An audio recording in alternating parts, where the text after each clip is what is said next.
Ici de retour à Zoo, tuto 3. Donc, ce qu'on a à voir, c'est l'angle d'attaque, déterminer comment on va attaquer. Et ça va utiliser la notion qu'on avait vue avec la valeur des AA. Plus éloignée, plus dangereuse, plus proche, moins dangereuse. Et également le timing cheval.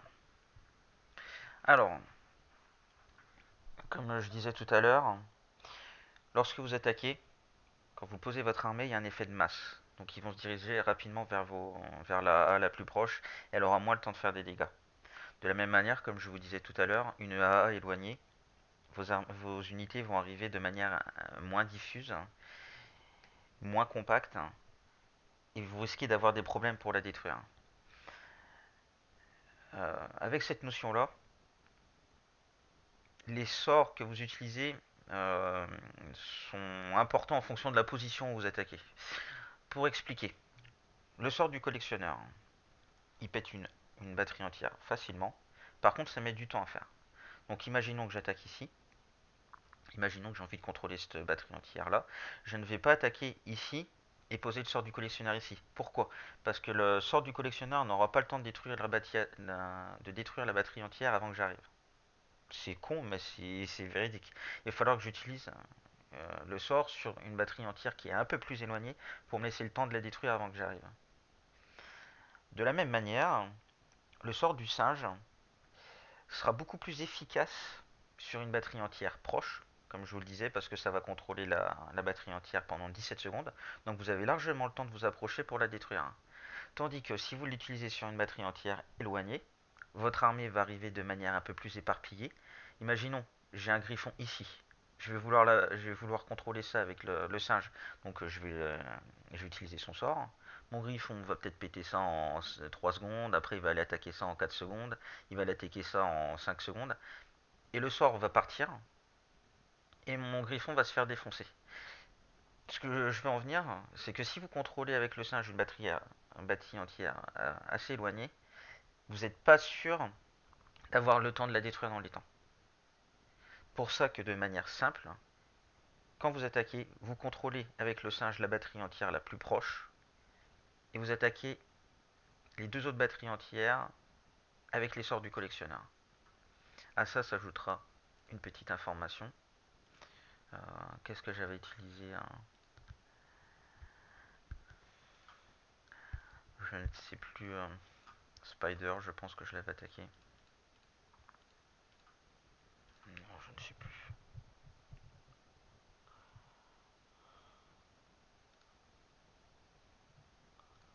Il me semble que j'avais attaqué Okage.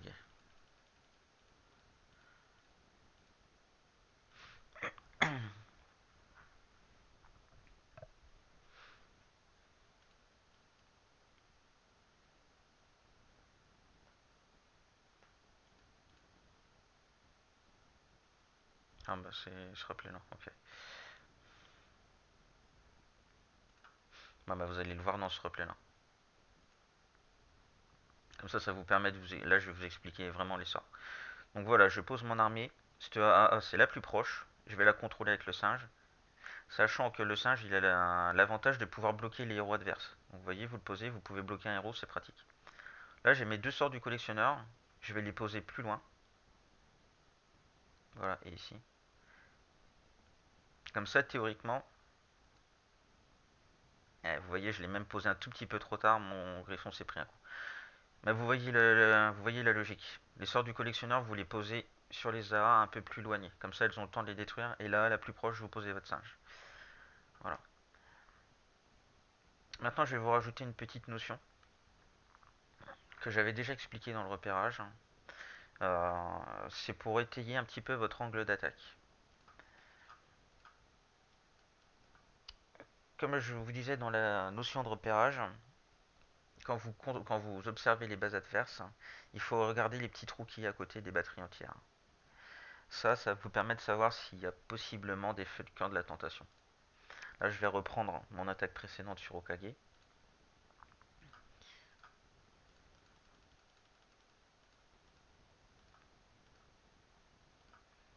Lorsque vous attaquez, voilà. Voilà, vous regardez, je regarde un petit peu ici. J'ai pas de. Bah, si j'en ai un petit ici, mais bon, j'ai même un ici, mais j'ai dû certainement voir sur les replays précédents qu'il n'y avait pas qu'il n'y avait pas les feux de camp. Ici, je suis certain qu'il n'y a pas de feu de camp autour. Sur celle-ci, vous voyez, il y a un trou ici, il y a un trou ici. Pour moi, il y a possiblement un feu de camp de la tentation. Sachant il y a le héros, donc ça protège aussi un petit peu l'héros. Voilà. Donc l'angle d'attaque et l'utilisation de vos sorts du collectionneur va être conditionné par le fait de savoir s'il y a un feu de camp ou pas. Et votre angle d'attaque va dépendre de ça. C'est pour ça que par exemple je n'ai pas attaqué plein nord. Parce que ici, je ne savais pas si j'allais pouvoir mettre le feu de camp de la enfin le sort du collectionneur. Il risquait d'être bloqué par le feu de camp de la tentation. C'est pour ça que je décide de passer plein sud. Je prends pas de risque. Avec le sort du singe, je bloque ici et j'avance. Voilà. Au niveau de l'angle d'attaque, bon, c'était un petit peu. C'est un peu le point, ça vous apprendrez au fur et à mesure. Il faut vraiment se dire j'attaque en fonction de là où je vais poser le sort du collectionneur. C'est vraiment ça en fin de compte qui conditionne tout. Voilà.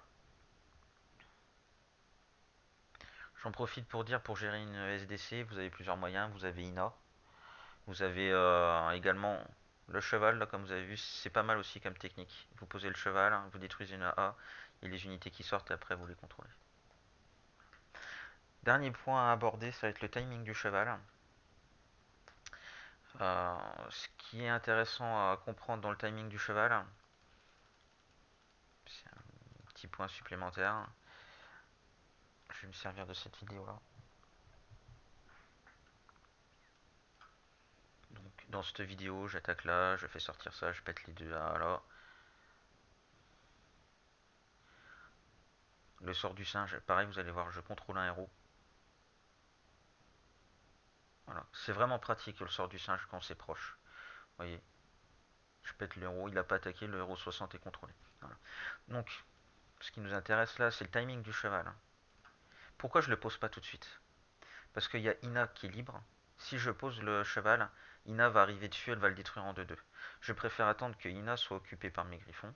Voilà. Et maintenant je le pose.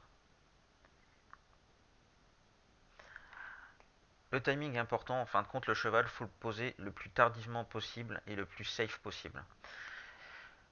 Le cheval qui est sur place va permettre de tanker quelques coups.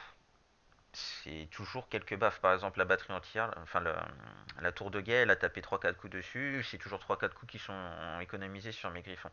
C'est toujours 3-4 coups. Ça peut faire la différence sur un OS. De plus, ça permet également aux pingouins qui sont dedans, si jamais ils arrivent à survivre, d'apporter entre guillemets une capacité à tanker. Là, vous voyez, par exemple, ils ont avancé, ils ont pété 2 tours. Je l'aurais posé avant, la Ina serait arrivée, elle aurait tout détruit, j'aurais pas pu péter mes 2 tours. Et ça permet également aux, donc aux pingouins de tanker quelques coups pendant que mes griffons se rapprochent. Voilà.